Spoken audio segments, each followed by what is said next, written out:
ቅድሚ ምእታውና ኣብ ዝሓለፈ ግዜ ናይ መፅሓፍ ቅዱስ ኣከፋፍላ ኢልና መፅሓፍ ቅዱስ ብክልተ ዓበይቲ ክፍልታት ዝተኸፍለ መፅሓፍ ከም ዝኾነ ወይ ድማ ክኽፈል ዝኽእል መፅሓፍ ከም ዝኾነ ኢሉ ድማ ናይ መፅሓፍ ቅዱስ ንኡሳን ክፍላት ኢልና እውን ርኢናዮ ነርና። ማለት መፅሓፍ ቅዱስ ብሉይ ኪዳን ዓርሱ ኣብ 4 ከፊልና ሓድሽ ኪዳን እውን ኣብ 4 ከፊልና ኣብ ዝሓለፈ ግዜ ርኢናዮ ነርና። ተስታውሱ እንድሕር ኮንኩም እንታይ እንታይ ብዝብል ኢና ከፊልናዮ ነርና?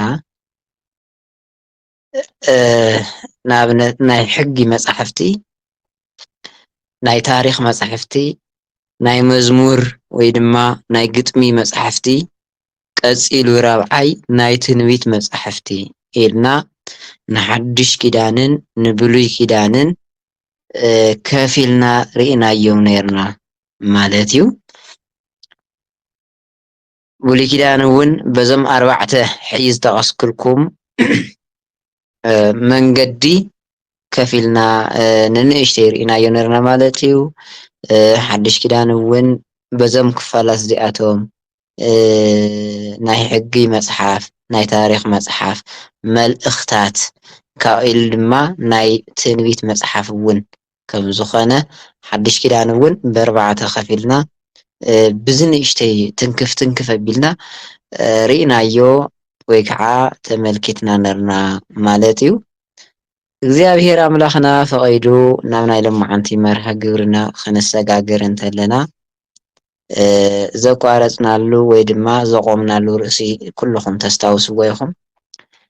መብዛሕትኩም እውን ትርእይዎ ትህልው ኢኹም። ሕዚ እንድሕር ይረኣየኩም ሃልዩ ኮይኑ ናይ ቅዱሳት መፅሓፍቲ ኣተኣኻኽባ ዝብል እዩ ናይ ሎማዓንቲ ናይ ትምህርትና ርእሲ ወይ ደሞ ናይ ትምህርትና መጀመርያ ዝኾነና ማለት እዩ።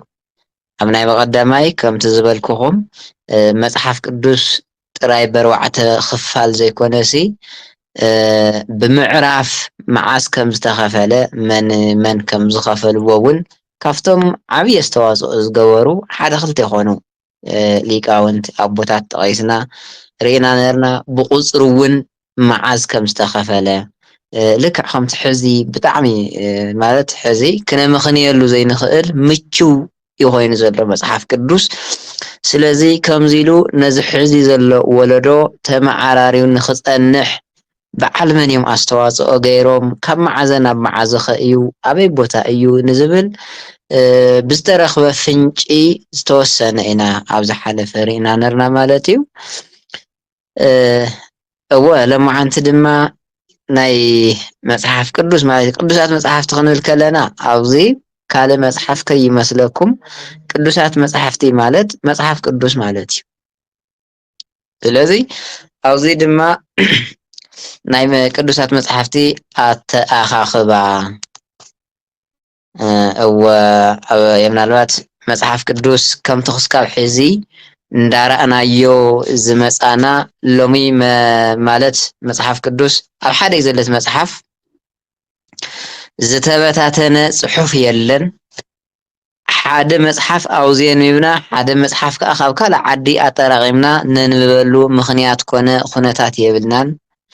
ንምንታይ ከምቶም ኣቐድመ ኣቢልና ዝጠቐስናዮም እቶም እግዚኣብሔር ዝገለፀሎም ሊቃውንቲ ወይ ከዓ ምሁራት ደቂ ሰባት መፅሓፍ ቅዱስ ናብ ሓደ ንኽእከብ ጥራይ ናብ ሓደ ምእካብ ኣይኮነን። መፅሓፍ ቅዱስ ዋላ ናብ ሓደ ምስ ተኣከበ እውን ምዕራፍን ቁፅርን ኣብ ዘየብሉ ሰዓት ፈሊኻ ንምንባቡ ኣፀጋሚ እዩ ነይሩ። ምክንያቱ ዳንበብካ ከይድካስ ኣብቲ ዘቆምካሉ ንባዕሉ ንምስትዋሱ ከቢድ እዩ። ምዕራፍን ቁፅርን ንኡስ ክፍሊ ተዘይሃልይዎ ንምስትዋሱ ከቢድ ማለት እዩ። ስለዚ ሕዚ ሎማዓንቲ እውን ብዝተኸኣለና መጠን ንሪኦ ንሱ እዩ ክኸውን። መፅሓፍ ቅዱስ መጀመርያ ክፀሓፍ ከሎ ኣብ ሓደ ቦታ ኣይኮነን ተፃሒፉ። እንደገና ሓደ ሰብ ኣይኮነን ጽሒፍዎ ቀጺሉ ብሓደ ግዜ ብሓደ እዋን ብተመሳሳሊ ሰዓት ኣይኮነን መጽሓፍ ቅዱስ ተጻሒፉ እዚ ድማ ንምድጋም ከይኾነና ደኣ እምበር ኣብቲ ዝሓለፉ ትምህርትታት ኣብቲ ክሳብ ሕጂ ክንሪኦ ዝጸንሐና ርኢናዮ ኢና ማለት እዩ መጽሓፍ ቅዱስ ኣብ ክንደይ ቦታ ከም ዝተጻሕፈ ኣብ ዝተፈላለየ ቦታ ከም ዝተጻሕፈ ብዝተፈላለዩ ደቂ ሰባት ከም ዝተጻሕፈ ንኣብነት ናይ መጽሓፍ ቅዱስ ጸሓፍቲ ከባቢ 40 ከም ዝኾኑ ብንእሽትለዩ ጠቒስና ነርና ቀዳማይ እንደገና ዝጸሓፍሉ ግዜ ከባቢ 4000 ዘመን ወይ ደሞ እዋን ኣብዙ ውሽጢ 4000 ዓመት ኣከባቢ መጽሓፍ ቅዱስ ተጻሒፉ ተወዲኡ ክጠናቐቕ ከም ዝኸኣለ እውን ዋላ ደኣ ብንእሽተይ ይኹን እምበር ኣብ ዝሓለፈ ግዜና ነስታወሲና ማለት ርኢናዮ ነርና ስለዚ ካብዚ ተበጊስና ኢና ሎማዓንቲ ናይ ቅዱሳት መጻሕፍቲ ኣተኣኻኽባ ክንብል ከለና ምናልባት ካልእ ትግርኛ ዘለዎ ይመስለንን ምእካብ ክበሃል ከሎ ዝተበተነ ነገር እዩ ዝእከብ ዝተኣከበ ነገር ኣይእከብን ይብተን እምበር ስለዚ ዝኾነ ነገር እንድሕር ተተበቲኑ ክብተን ዘይግብኦ ነገር እንድሕር ኮይኑ እንታይ ትገብሮ ትእክቦ ማለት እዩ ትእክቦ ናብ ሓደ ተምጾ መጽሓፍ ቅዱስ ወይ ድማ ቅዱሳት መጻሕፍቲ እውን ከምቲ ኣቐድመ ኣቢለ ዝነገርኩኹም እንድሕር ኣብ ሓደ ቦታ ተዘይተጻሒፎም ወይ ድማ ኣብ ሓደ ቦታ ስለ ዘይተጻሕፉ ብሓደ ሰብ ስለ ዘይተጻሕፉ ብተመሳሳሊ ሰዓትን ግዜን ስለ ዘይተጻሕፉ ቢያንስ ሓደ መጽሓፍ ሎሚ ተጻሒፉ እቲ ካልኣይ መጽሓፍ ደሞ ናይ ሎሚ 5-6 ዓመት ክጽሓፍ ይኽእል እዩ ኣብ መጽሓፍ ቅዱስ ክንመጽእ ከለና ምክንያቱ ሰፊሕ ፍልሊ እዩ ዘለዎ ናይ ግዜ እውን ብዝበለጸ ኣብትና ናይ ባዕሉ ዝርዝር ስለ እንረኽቦ ጥልቕ ኢለና ማእኸል ከኣቱ ኣይደለኹን እምበር ንኣብነት ሙሴ እተን ናይ ሙሴ መጽሓፍቲ ወይ ከዓ 5 ብሄረ ኦሪት ምስ ጸሓፈ ድሕሪኡ ዝተጻሕፉ መጽሓፍቲ ከዓ ዝተወሰነ ግዜ ወሲዶም እዮም ተዳልዮም ስለዚ ናይ መጽሓፍ ቅዱስ ክጽሓፍ እንተሎ ናይ ግዜ ርሕቐት ኣሎ መጽሓፍ ቅዱስ ክጽሓፍ እንተሎ ናይ ግዜ ጥራይ ዘይኮነ ናይ ቦታ ምርሕሓቕ ኣሎ መጽሓፍ ቅዱስ ክጽሓፍ እንተሎ ጥራይ ናይ ቦታ ናይ ግዜ እንተይኮነ ናይ ጸሓፍቲ ምርሕሓቕ ወይ ደሞ ናይ ዘይምርኻብ ዕድል እውን ኣሎ ማለት እዩ ስለዚ ነዚ ነገር እዚ እንታይ የድልዮ ምእካብ ወይ ድማ ምትእኽኻብ የድልዮ ስለዚ ከምዚ ክንብል ከለና ቅዱሳት መጻሕፍቲ ምእካብ ዝተጀመረሉ እዋን ካብቲ ቀዳማይ መጽሓፍ ዝተጻሕፈሉ እዋን ከም ዝጀመረ ንጹር እዩ ወይ ደሞ ግልጽ እዩ ምክንያቱ እቲ ሓደ መጽሓፍ ተጻሒፉ እሱ ኢሉ ብዘለዎ ክተርፍ ኣይተገብረን ስለዚ ይኹን ደኣ እምበር እቶም መጽሓፍቲ ወይ ከዓ ቅዱሳት መጽሓፍቲ ቁጽሮም ኢሉ እውን ብዝሓቶም ካብ ሓሊፉ ዓይነቶም ንምፍላጥ ክበሃል ብፍላይ ድማስ ኣብ ሓድሽ ኪዳን ዓብይ ጻዕሪ ዓብይ ስራሕ ተሰሪሕሉ ንምንታይ እቲ ናይቲ መጽሓፍ ምትእኽኻብ ከምቲ ዝበልኩኹም እቲ መጽሓፍ ኣብ ዝተፈላለየ ቦታ ስለ ዝተጻሕፈ ብዝተፈላለየ ሰዓት እውን ስለ ዝተጻሕፈ ኣዝዩ ዘደናግሩ ነገራት ነይሮም እዮም ሽዑ ስለዚ ኣብ ሓድሽ ኪዳን ብፍላይ ብጣዕሚ ብዙሕ ጻዕሪ ተገይሩ ብዘይካዚ እውን ኣብዚ ብ325 ዓመተ ምህረት ኣብ ናይ ጉባኤ ኒቅያ 318 ሊቃውንቲ ወይ ደሞ ኣቦታትና እንብሎም ናይ መጽሓፍ ቅዱስ ቁጽሪ ከም ዝሃቡ ይእመነሉ እዩ ጥራይ እውን ኣይኮነን ብ419 ዓመተ ምህረት ኣብ ሎዶቅያ ዝተባሃለ ቦታ ኣብ ዝተገብረ ጉባኤ እንደገና ኣብ ሰሜን ኣፍሪካ ወይ ደሞ ካርቴጅን ኣብ ዝተባህለ ቦታ እውን ኣብ ዝተኻየደ ጉባኤ ወይ ድማ ሲኖዶስ ማለት ጉባኤ ማለት እዩ። ኣብኡ ብዙሕ ኣቦታት ንመፅሓፍ ቅዱስ ንምእካብ ብዙሕ ፃዕሪ ከም ገይሮም እዮም ማለት እዩ። እዚ ኣብዚኣ ክነስተውዕሎ ዝግበአና እንታይ እዩ? ብፍላይ ኣብ ሓድሽ ኪዳን መፅሓፍ ንምትእኽኻብ ዝተገብረ ፃዕሪ ካብቲ ናይ መጀመርያ ንላዕሊ ከም ዝኾነ እዩ ዘርእየና ዘሎ። እዚ ክንብል እንተለና ትኽክል እዩ። መፅሓፍ ቅዱስ መጀመርያ ከይተኣኻኸበ እንዳሃለወ ከምቲ ዝበልኩኹም ብዙሓት ሰባት ናይ ባዕሎም ሓሳብ እናወሰኹ ዝፀሓፍዎም ፅሑፋት ነይሮም እዮም ብሹም መፅሓፍ ቅዱስ ማለት እዩ። ንኣብነት ወንጌል ንሕና ንፈልጦ ክንደይ ድዩ? 4 ወንጌል እዮም ዘለዉ። ማቴዎስ፣ ማርቆስ፣ ሉቃስ፣ ዮሃንስ ማለት እዩ። ኣብቲ ናይ መጀመርያ ናይ ሓድሽ ኪዳን ሰዓት ኣብቲ ናይ መጀመርያ ናይ ክርስትና ግዜ ወይ ከዓ ሓደ መፅሓፍ ቅዱስ ኣብ ዝፀሓፈሉ ግዜ ክንርኢ ከለና ድማ ወንጌል ብጣዕሚ ብዙሓት ከም ዝነበሩ እዩ ዝነግረና። ናይ ቶማስ ወንጌል ዝበሃል ነይሩ፣ ናይ ጴጥሮስ ወንጌል ዝበሃል ነይሩ፣ ናይ ዲዲሞስ ወንጌል ዝበሃል ነይሩ፣ ናይ ፊልጶስ ዝበሃል ወንጌል ነይሩ፣ ናይ በርቶሎሜዎስ ብሓፈሻ ናይቶም ብሹምቶም ሃዋርያት ዝተፃሓፈ ብሹም ካልኦት እውን ዝተፃሓፈ ካብ መፅሓፍ ቅዱስ ዝተወሰነ ሓሳብ ኢሉ ድማ ናይ ባዕሎም ሓሳብ እትዮም ዝፀሓፍዎ ብዙሕ መፅሓፍቲ ነይሩ። ስለዚ ናይ ቤተ ክርስቲያን ኣቦታት ነዚ መፅሓፍ እዚ ንምእርናብ ነዚ ቅዱስ ዝኾነ ናይ እግዚኣብሔር ቃል ጥራይ ዝሓዘ መፅሓፍ ነቲ ፅሩይ ዝኾነ ናብ ክርስቶስ ጥራይ ንክንዓቢ ዝገብረና መፅሓፍ ቅዱስ ንምእርናብ ንዕኡ ካብቲ ካልእ ላልዮም ንምእካብ ብጣዕሚ ብዙሕ ፃዕሪ ተገይሩሉ ማለት እዩ። ጥራይ ኣብ ሓድሽ ኪዳን ኣይኮነን ዋላ ብሉይ ኪዳን ንባዕሉ ብጣዕሚ ብዙሕ ፃዕሪ ተገይሩ፣ ግን ዝያዳ ወይ ከዓ ብዝበለፀ ግን ኣብዚ ሓድሽ ኪዳን እዩ ፃዕሪ ተገይሩ። ከም ዝበልኩኹም ዋላ መልእኽታት ንባዕሎም ኣምላኽ ተፈቒዱ ኣብ ናይ ሓድሽ ኪዳን ፅንዓት ኣብ ዝብል ብካልእ ግዜ ተተራኺብና ብደንቢ ክንሪኦ ኢና ማለት እዩ።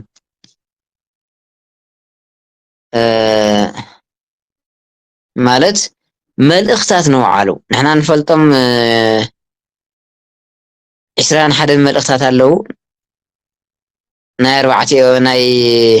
ናይ ጳውሎስ፣ ጴጥሮስ፣ ዮሃንስ፣ ይሁዳ፣ ያዕቆብ ማለት ናይዞም 5 ሃዋርያት። ካልኦት መልእኽታት ግን ኣዝዮም ብዙሓት ኣለዉ ማለት እዩ። ብሹም እዚኣቶም ዝተፃሓፉ ብሹም ካልኦት እውን ዝተፃሓፉ ነገር ግን ናይ ግሊ ሓሳብ ዝገልፁ ማለት እዩ። ኣብዛ ሓለፈ ግዜና ከም ዝረኣናዮ ድማ መፅሓፍ ቅዱስ ኣብ ናይ ግሊ ሓሳብ ተመስሪቱ ዝተፃሓፈ መፅሓፍ እንተይኮነስ ብመንፈስ እግዚኣብሔር ተላዒሎም እግዚኣብሔር መንገዱ ኣርእይዎም ቅዱሳን ሰባት ዝፀሓፍዎ መፅሓፍ ከም ዝኾነ ርኢናዮ ኢና፣ ግልፂ እዩ እውን ማለት እዩ። ስለዚ ኣብዚ ክንርድኦ ዘለና እንታይ እዩ? መፅሓፍ ቅዱስ ኣቦታት ብጣዕሚ ብዙሕ ፃዕሪ ገይሮም ኣኪቦሞ መፅሓፍ ቅዱስ ክውስኑ ከለዉ ወይ ከዓ ካብቶም ካልኦት ዝፈለይሉ ድሞኒ ጉባኤ ወይ ድማ ሲኖዶስ ተባሂሉ ዝፍለጥ ዋላ ቅድሚ ዚኣቶም ድሕሪ ዚኣቶም ክሳብ ዳሕሪ ተገይሩ እዩ ኩሉ ግዜ እውን ዝግበር ጉባኤ ማለት እዩ። ብዝበለፀ ግን ኣብዚ ናይ ኒቅያ ጉባኤ ዝተፈለጠ ጉባኤ ዓብይ ሲኖዶስ ተኻየደሉ ኣብቲ ዝበልኩኹም ብ393 ብ419 ኢሉ ብ381 ኣሎ ናይ ቁስጥንጥንያ ጉባኤ 431 ኣሎ ናይ ኤፌሶን ጉባኤ። ካብዚኣቶም ወፃኢ እውን ዓለም ለኻዊ ዝኾነ ጉባኤ ዝተኻየደሉ እዋን ኣዝዩ ብዙሕ እዩ ማለት እዩ። ስለዚ መፅሓፍ ቅዱስ ስኢሉ ብቐሊል መንገዲ ዝተኣከበ ከም ዘይኮነ እዚ ምርዳእ ኣገዳሲ እዩ። ምክንያቱ ብሽሙ ዝተፃሓፉ ንዕኡ መሲሎም ዝተፃሓፉ መፅሓፍቲ ስለ ዝነበሩ ካብኡ ተፈልዩ ንምእካብ ብዙሕ ፃዕሪ ብዙሕ መንገዲ እዩ ኣጓዒዙ ወይ ከዓ ኣድኪሙ ማለት እዩ ንምእካብ። ስለዚ ካብቶም ዝረኣናዮም ጉባኤታት ጀሚሩ ቅዱሳት መፅሓፍቲ ብሓደ ከም ዝተኣከበ ወይ ድማ ከም ዝተጠረዘ ከዓኒ እዚ ይእመነሉ ማለት እዩ። ምክንያቱ ናይ ቤተክርስትያን ኣቦታት እግዚኣብሔር ዝሓደሮም ምሁራት ተኣኪቦም ቅድሚ ማለት ድሕሪ ምውሳኖም መጽሓፍ ቅዱስ ናብ ሓደ መፅኡ ልክዕ በቲ ሕዚ ንሪኦ ንጥቀመሉ ዘለና መንገዲ ንክዘጋጀ ወይ ከዓ ንክዳሎ ከም ዝተገብረ እዚዩ ይእመነሉ ማለት እዩ። ስለዚ ናይቶም ሕድሕዶም ናይቶም ቅዱሳት መጽሓፍቲ እካብ ውፅኢት ናይ ኩሎም መፀውዒ ከዓ እንታይ ተባሂሉ ይፅዋዕ? መጽሓፍ ቅዱስ ወቅዱሳት መጽሓፍቲ ዝበልናዮ ኣብቲ ናይ ትምህርትና ርእሲ ኣብ መጽሓፍ ቅዱስ ውሽጢ ዘለዉ ምክንያቱ መጽሓፍ ቅዱስ ቀዳሞም ከም ዝረኣናዮ ክሳብ 66 ዝኣኽሉ መጽሓፍቲ ኣለዉ ሓቀይ እዚኣቶም ኩሎም እንታይ ይበሃሉ? ቅዱሳት መጽሓፍቲ ይበሃሉ። ናይዚኦም ኩሎም ጥምር ኣቢሉ ወይ ከዓ ጥቕልል ኣቢሉ ዝፅውዐሎም መፀዊዖም ድማ መጽሓፍ ቅዱስ ይበሃል።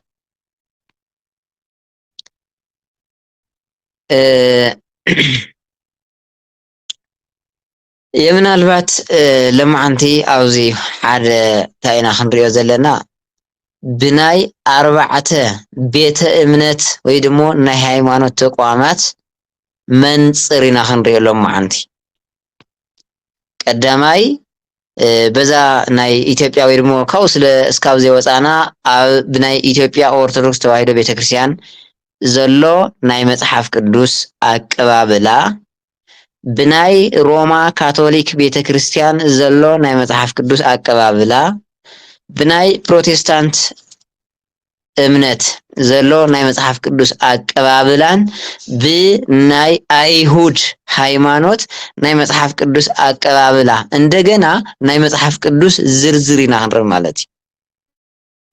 እዛ ኦርቶዶክስ ቤተክርስትያን ክንደይ ዝርዝር ከም ትቕበል ብርግጽ ጫፍ ጫፉ በቀዳማይ ርኢና ናይ ካቶሊክ ከኒ ክንደይ ትቕበል ፕሮቴስታንት ክንደይም ዝቕበሉ ብሉይ ኪዳን ማለት አይሁድ ኣብ ብሉይ ኪዳን ዝተረፉ ህዝቢ ኣይኮነን ሒዙን ኣለዉ እዮም ክንደይም ዝቕበሉ ወይ ድማ ከመይም ተቐቢሎሞ ከመይና ተቐቢልናዮ ብምንታይ መንገዲ ዝብሉ ነዞም 4 እዚኦም ብደንቢ መስመር ጌርና ክንሪኦም ኢና ማለት እዩ። ስለዚ ድሓር ከም እንመፀ ኮይኑ ብቀዳማይ እውን ተስታውሲኹም ትኾኑ ናይ ኢትዮጵያ ቤተክርስትያን ኢሉ እውን ናይ ኦርቶዶክስ ቤተክርስትያን መጽሐፍ ቅዱስ 81 ኢላ ትቕበል ተቋምያ ማለት እዩ ናይ ኦርቶዶክስ ቤተክርስትያን እዚ ድማ ዝእመነሉ መንገዲ ወይ ደግሞ በዚ ግዜ እዚ ተሰሪሑ ተባሂሉ ዝእመነሉ መዓዝ እዩ ብ325 ዓመተ ምህረት ኣብ ጉባኤ ኒቅያ ማለት እዩ። ዝሮ ግን ካልኦት ናይ መጽናዕቲ መጽሐፍ ቅዱስ ኮነ ናይ ካልኦት ናይ ጽንዓት መጽሐፍቲ ክንርኢ ከለና ግን ያው ካልእ ገጽ ዘለዎ ኮይኑ ዝሮ ግን ኣብ ፍትሐ ነገስት እውን ሰፊሩ ኣሎ ማለት እዩ። እዚ ፍትሐ ነገስት ዝበሃል መጽሓፍ ካብ ኢትዮጵያ ወፃኢ የለን ምናልባት ኣብ ኤርትራ ኣያስታውስን ብሓደ እውን ስለ ዝነበረ ሳብ ቀረባ ግዜ ኣፍተን ካልኦት ኣሃት ኣብያተ ክርስቲያናት ግን የለን እዩ። ስለዚ መጽሐፍ ቅዱስ 81 ከም ዝኾነዋ ኣብ ፍትሐ ነገስት ዓንቀጽ 2 እውን ከም ዘሎ እዩ ዘመላኽተና ማለት እዩ። ስለዚ ቀጥታ ናፍቲ ክስታይ ክንከት እንተለና ቁጽሪ መጽሐፍ ቅዱስ በብሃይማኖቱ ከም ተቀድመ ቢለ ዝበልኩኹም ቁጽሪ መጽሐፍ ቅዱስ በብሃይማኖቱ ኣብዚ ዓለም እዚ መጽሐፍ ቅዱስ ንቐበል ኢና ብፍላይ ደግሞ ብናይ ክርስትና ሹም ዝተቐብኡ ግን ንክርስቶስ ዘይፈልጥዎ ብዙሓት ብኡ በቲ ሽም ንሱ ዝተቋቋሙ ወይ ከዓ እንታይ ዝበሃል ዝተደራጀው ቤተ እምነታት ኣለዉ። ስለዚህ ንዓቶም እውን ኣብቲ ከም ተቐድመ ቢለ ዝነገርክኹም ቁፅሪ መፅሓፍ ቅዱስ በብሃይማኖቱ ክንብል እንተለና በቶም ዓንተው ዝነገርክኹም 4 ናይ ሃይማኖት ቤተ እምነት ኢና ክንሪኦ ማለት እዩ። መፅሓፍ ቅዱስ ዝቕበሉ ናይ ሃይማኖት ተቋማት ብጣዕሚ ብርክት ዝበሉ እዮም። ይኹን ደኣ እምበር ኣቀባብላ ቁፅሪ መፅሓፍ ቅዱስ ግን ናይቶም ኩሎም ቤተ እምነት ዝተፈላለየ እዩ። መፅሓፍ ቅዱስ ከምቲ ዝበልክኹም ዝቕበሉ ወይ ከዓ ንቐበል ኢና ዝብሉ ቤተ እምነት ወይ ከዓ ናይ ሃይማኖት ተቋም ብጣዕሚ ብርክት ዝበለ እዩ ወይ ከዓ ብዙሕ እዩ ማለት እዩ።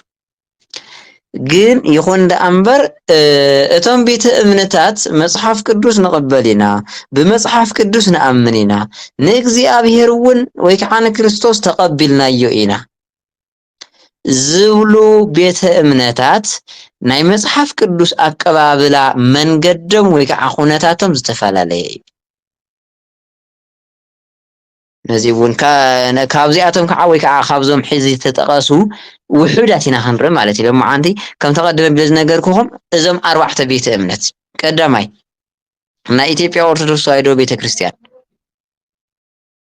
ክንደይ መፅሓፍቲ ትቕበል ካብ መፅሓፍ ቅዱስ? ካብተን መፅሓፍ ቅዱስ ዝቕበላ ተቋማት ወይ ደግሞ ቤተ እምነት ወይ ከዓ ኣብያተ ክርስቲያናት ሓንቲ እዛ ቤተ ክርስቲያን እዚኣ እንድያ። ስለዚ ናይ ቁፅሪ መፅሓፍ ቅዱስ በብሃይማኖቱ ቀዳማይ በዚ ክንሪኦ ከለና ናይ ወይ ከዓ ኦርቶዶክስ ቤተክርስቲያን 5 ናይ ሕጊ መፅሓፍቲ ካብ ብሉይ ኪዳን ማለት እዩ፣ 17 ናይ ታሪክ መፅሓፍቲ፣ 8 ናይ ጥበብ ወይ ከዓ ናይ መዝሙር መፅሓፍቲ፣ 16 ናይ ትንቢት መፅሓፍቲ። እዚኦም ክንድምሮም እንተለና ክንደይ ይኾኑ? እቶም ናይ ብሉይ ኪዳን ማለት እዩ 5 ና 17 22 ይኸውን። 8 ናይ ጥበብ ወይ ከዓ ናይ መዝሙር መፅሓፍቲ ክንውስኸሉ እንተለና 30 ይኸውን። 16 ናይ ትንቢት መፅሓፍቲ እንድሕር ከወሲኽናሉ 46 ይኸውን። ስለዚ ናይ ኢትዮጵያ ቤተክርስቲያን ናይ ብሉይ ኪዳን መፅሓፍቲ 46 ትቕበል። ናብ ሓድሽ ኪዳን ንምፃእ 4 ወንጌል ኣለው፣ 1 ናይ ታሪክ መፅሓፍቲ ወይ ከዓ ግብረ ሃዋርያት ማለት እዩ፣ 21 መልእኽታት። እዚ ክበሃል እንተሎ ጳውሎስ 14 መልእኽቲ ኣለዎ፣ ዮሃንስ 3 መልእኽቲ ኣለዎ፣ ጴጥሮስ 2 መልእኽቲ ኣለዎ፣ ያዕቆብ 1፣ ይሁዳ 1 መልእኽቲ ኣለዎ ማለት እዩ። እዚ ክድመር እንተሎ 21 ይኸውን። ናይ ትንቢት መፅሓፍ 1 ንሱ ከዓ ራእይ ዮሃንስ ማለት እዩ። ናይ ስርዓት ደግሞ 8 መፅሓፍቲ። ስለዚ እዞም ናይ ሓድሽ ኪዳን እውን ክንድምሮም እንተለና 35 እዮም ዝኾኑ። 35 ክድመር 46 81 ይኸውን ማለት እዩ። ስለዚ እንታይ ንምባል እዩ ናይ ኢትዮጵያ ቤተክርስቲያን ወይ ደግሞ ኦርቶዶክስ ቤተክርስቲያን ናይ መፅሓፍ ቅዱስ ወይ ከዓ ክንደይ መፅሓፍ ቅዱስ እያ ወይ ክንደይ መፅሓፍቲ እያ ትቕበል እንድሕር ኢልና 81 ኢላ ትቕበል ማለት እዩ። ኣብዚ ክንርድኦ ዘለና የምናት በብ ኣብቲ ቦቱ እውን ክንከዶ ኢና። ኣብ ዝሓለፈ እውን ንእሽተይ ሪእናዮ ስለ ዝነበርና ኣብ ሓድሽ ኪዳን 8 ናይ ስርዓት መፅሓፍቲ ሓዊሳ ትቕበል። ኣብ ብሉይ ኪዳን ድማ 7 ናይ ቀኖና መፅሓፍቲ እንደገና ወሲኻ ትቕበል ማለት እዩ። እምበር እቲ ትኽክለኛ ናይ ብሉይ ኪዳን 39 መፅሓፍቲ ኣለዉ ካብቲ ናይ ቀኖና ወፃኢ። ኣብ ሓድሽ ኪዳን እውን ካብቲ ናይ ቀኖና ወፃኢ 27 መፅሓፍ ኣለዉ። እዚ 27 እና 39 ክትድምርዎ እንተለኹም ኣብኡ ከምፀልኩም ወይ ከዓ 66 ይኸውን ማለት እዩ። ስለዚ ዝሮ ግን እተን ቤተ እምነት ዝቕበልኦም ቁፅሪ መፅሓፍ ቅዱስ ክንርኢ ከለና ናይ ኦርቶዶክስ ቤተክርስቲያን ትቕበሎ 81 እዩ። ካብዚኦም ግን ክትርድእለይ ዘለኩም እንታይ እዩ? እቶም 15 መፅሓፍ ናይ ስርዓት ወይ ድማ ናይ ቀኖና መፅሓፍቲ እዮም። ኣብ ካልእ ኣሃት ኣብያተ ክርስቲያን ከይድና ክንረኽቦም ዘይንኽእል ማለት እዩ። ካልኣይ ናይ ካቶሊክ ቤተክርስትያን ናይ ካቶሊክ ቤተክርስትያን ክንደይ መጽሓፍ ወይ ከዓ ቅዱሳት መጽሓፍቲ እያ ትቕበል ክንብል እንተለና ኣብ ብሉይ ኪዳን እንኳን ተመሳሰልቲ ኢና ማለት ኣብቲ ናይ ታሪክ ሓደ ተጉድልያ ኣብቲ ናይ መዝሙር እውን ሓደ ተጉድልያ ኣብቲ ናይ ትንቢት ከዓ ክልተ ኣትብስኽ ማለት እዩ እና ኣብ ሓድሽ ኪዳን ተመሳሳሊ እዩ ግን ናይ ካቶሊክ ቤተክርስትያን ካብ ትቕበሎም ቅዱሳት መጽሓፍቲ 73 መጽሓፍቲ እያ ትቕበል ካባናስ ክንደይ ቀኒሳላ ማለት እዩ 8 መጽሓፍ ማለት እዩ ነቶም ናይ ሓድሽ ኪዳን ናሃና ቀኖና መጽሓፍቲ ንሳ ይትቕበሎምን እያ ነቶም ናይ ኦርቶዶክስ ቤተክርስትያን ትቕበሎም መጽሓፍቲ 8 ንሳ ይትቕበሎምን እያ ካብ ብሉይ ኪዳን ግን 46 መጽሓፍቲ ኣለውዋ ልክዕ ከምዚኣ ማለት እዩ ኣብ ሓድሽ ኪዳን ግን እቶም 27 መጽሓፍ እያ ትቕበል ማለት እዩ ካቶሊክ ስለዚ ካቶሊክ ጠቕላላ ወይ ድማ ሓፈሻዊ ናይ ቅዱሳት መጽሓፍቲ ተኣምነሎም ተቐበለቶም ብዝተፈላለየ ግዜ ኣብ ዝተፈላለየ ቦታ ክስካብ መበል 16 ክፍለ ዘመን ሳብ ሕዚ ማለት እዩ ኣኼባ እንዳገበረት ብናይ ባዕላ ተኸተልቲ ዝወሰነቶም መጽሓፍታ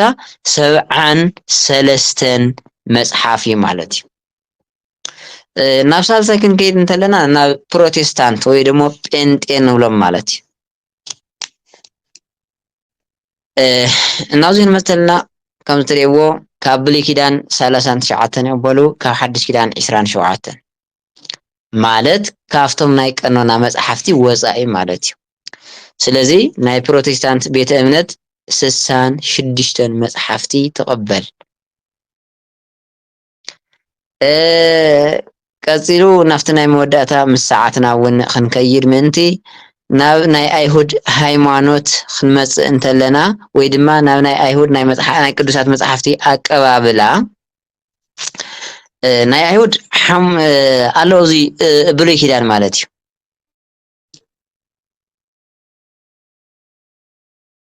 ኣብ ዘለው ማለት እዩ ኣይሁድ ብሉይ ኪዳን ይቕበልዎ እዮም ሓድሽ ኪዳን ግን ጠቕላላ ኣይተቐበልዎን ምክንያቱ ብክርስቶስ ስለ ዘይኣመኑ ብርግጽ ዝተወሰኑ ዝኣመኑ ኣለው እዮም ኮይኑ ግን ብኣብዝሓ ሓድሽ ኪዳን ከም ዘይተቐበልዎ እዩ ዝእመነሎም ማለት እዩ ብሉይ ኪዳን ጥራይና ንረክብ ናብ ናይ ኣይሁድ እምነት ወይ ከዓ ቤተ እምነት ናይ ቅዱስ መጽሓፍ ኣቀባብላ ክንከይድ እንተለና ማለት እዩ ስለዚ ናብ መወዳእታ ኣቢልና ክንከይድ እንተለና ናይ መጽሓፍ ቅዱስ ክፍላት ከም ተቐድመ ቢለ ዝበልኩኹም ናይ ኦርቶዶክስ ቤተክርስትያን ንመጽሓፍ ቅዱስ ብክልተ ዓበይቲ ክፍላት ብክልተ ዓበይቲ ክፋላትን ብዝተፈላለየ ከዓ ኣናእሽተይ ክፋላት ከፋፊላ እያ ተስተምህር ማለት እዩ ንሳቶም ድማ ነዞም ዝስዕቦ ብታሕቲ ዘለው ይመስሉ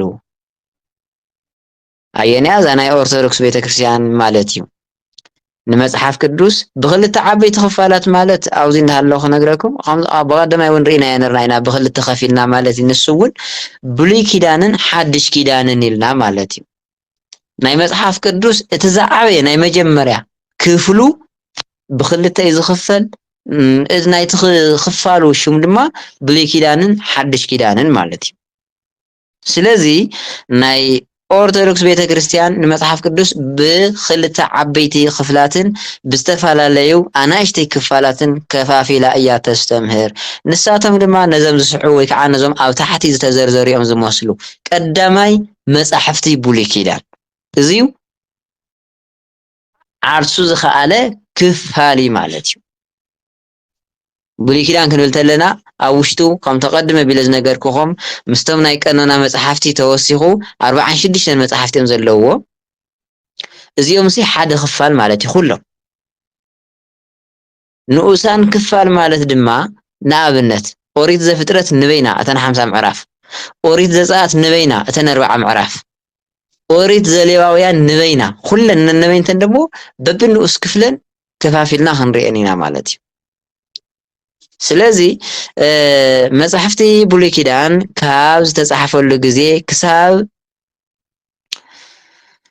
ካብቲ ዝተጻሕፈሉ ግዜን ካብ ዝሓዞ ሓሳብን ካብቲ ዘለዎ ኩነታትን ካብቶም ኩነታት ናይ ጸሓፍቱን ናይ ኣጸሓሕፍኦምን ተላዒልና ብብዙሕ ከፊልና ክንሪኦ ንኽእል ኢና። ካብቲ ናይ ብዙሕ ክፋላት እቲ ናይ መጀመርያ ግን ናይ ሕጊ፣ ናይ ታሪኽ፣ ናይ መዝሙር፣ ናይ ትንቢት ኢልና እንተነኣሰ ብኣርባዕተ መንገዲ ከፊልና ክንሪኦ ኢና ማለት እዩ። ኣቐድመ ቢልና እውን ብዝተወሰነ መልክዑ ርኢናዮ ነርና ኢና ማለት እዩ። ብሉይ ኪዳን ናይ ሕጊ መጽሓፍቲ፣ ናይ ታሪኽ መጽሓፍቲ፣ ናይ መዝሙር፣ ናይ ትንቢት መጽሓፍቲ ኢልና ብኣርባዕተ ከፊልና ርኢናዮ ነርና ማለት እዩ። ሕጂ ንሪኦ ግን ካብኡ ፍልይ ዝበለ እዩ። ኣብ ዝቕፅል ግዜና እግዚኣብሔር ኣምላኽ እንድሕር ፈቒዱ ናይ ሕጊ መጽሓፍቲ በዓል መን እዮም፣ ካበይ ናበይ እዮም ዝብል ኣብ ዝቕፅል ዘለና መርሃ ግብሪ ክንመጽእ ኢና። ክሳብ ሎማዓንቲ ምዕራፍ 1 ኢና ርኢና። ኣብ ቀጻላይ ግን ምዕራፍ 2 ኢና ክንኣቱ ማለት እዩ። ምዕራፍ 2 ናይ ሕጊ ክፍሊ እዩ ዝብል ወይ ድማ ናይ ሕጊ ክፍሊ ናይ ሕጊ መጽሕፍቲ ማለት እዩ። ናይ ሕጊ ክፍሊ ብዝብል ምዕራፍ 2 ክንርኢ ኢና ማለት እዩ። ኣብዚ ኣብ ምዕራፍ 1 ብጣዕሚ ሰፊሕ ምዕራፍ እዩ። ምናልባት ዋላ ካብ ናይ ኣገላልጻ ሕፅረት ክኸውን ይኽእል እዩ። ብዙሕ ነገር ተሪፉ ክኾን ይኽእል እዩ። ዝሮ ዝሮ ግን ክሳብ ሕዚ ብዝተኻለና መጠን ዝረኣናዮ ናይ ትምህርትና ዝነበረና ጻኒሐት ግን ነዚ ይመስል ነይሩ ማለት እዩ። ክሳብ መጽሓፍ ቅዱስ ማለት እንታይ ማለት እዩ፣ ናይ መጽሓፍ ቅዱስ ናይ ምንባብ ዘለዎ ረብሓን ጥቕምን እንደገና መጽሓፍ ቅዱስ ንዓና እንታይ ረብሓ ከም ዘለዎ ኢሉስ ብሓፈሻ በዚ ሰዓት እዚ ተዘርዚሮም ዘይውድኡ ናይ መጽሓፍ ቅዱስ ረብሓታት መጽሓፍ ቅዱስ ምጽናዕ ክንደይ ዝኣክል ረብሓ ከም ዘለዎ ኣብ ምዕራፍ 1 ብጣዕሚ ሰፊሕ ግዜ ወሲድና ብዝበሃል መልክዑ ክሳብ ሎሚ ክንሪኦ ጸኒሕና ኢና ማለት እዩ። ኣብ ዝቕፅል ግዜና ጎይታ እግዚኣብሔር እንድሕር ፈቒዱልና ምዕራፍ 2 ናይ ሕጊ ክፍሊ ብዝብል ክንራኸብ ኢና። እቶም ናይ ሕጊ መጽሓፍቲ እውን ብሓፈሻ እቶም 5 ናይ ሙሴ መጽሓፍቲ እዮም። ኮይኑ ግን ካብ ኦሪት ዘፍጥረት ጀሚርና ሕድሕድ እቲ ናይ መጽሓፍ ቅዱስ ክፍሊ ኢና ክንሪኦ እግዚኣብሔር ተፈቒዱ። ንሎማዓንቲ ግን ኣብ ዝነበረና ግዜ ኣብዚ ኣኽለና። ጸጋ ጎይታና ኢየሱስ ክርስቶስን ፍቕሪ እግዚኣብሔር ኣቦን ሕብረት መንፈስ ቅዱስን ምስ ኩልኻትኩም ይኹን። ዝሰማዕናዮ ኣብ ልቡናና ይሕድረልና። ኣሜን።